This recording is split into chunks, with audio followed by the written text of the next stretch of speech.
Conpokal combines confocal microscopy with atomic force microscopy, using a probe to poke the sample surface.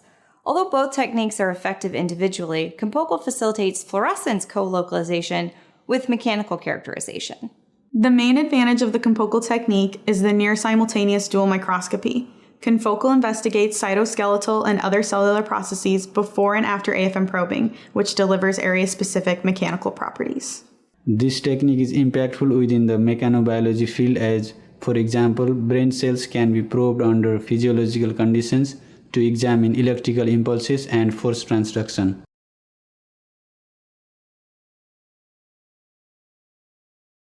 Before beginning the analysis, select an appropriate AFM cantilever for the desired data collection, and use gloves, the AFM chip mounting stage, tweezers, and a small screwdriver to mount the chip into the glass block.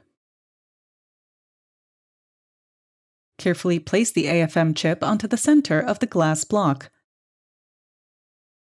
The cantilever plus a very small portion of the AFM chip should be in the visible non-opaque portion of the glass block.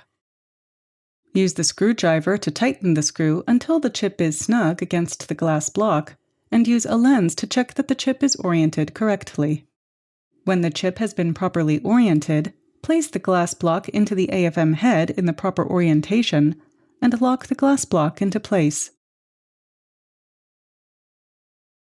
After locating the bottom of the calibration dish by bright field microscopy, use the AFM System Z stepper motor control panel to move the AFM cantilever 2000 microns above the sample.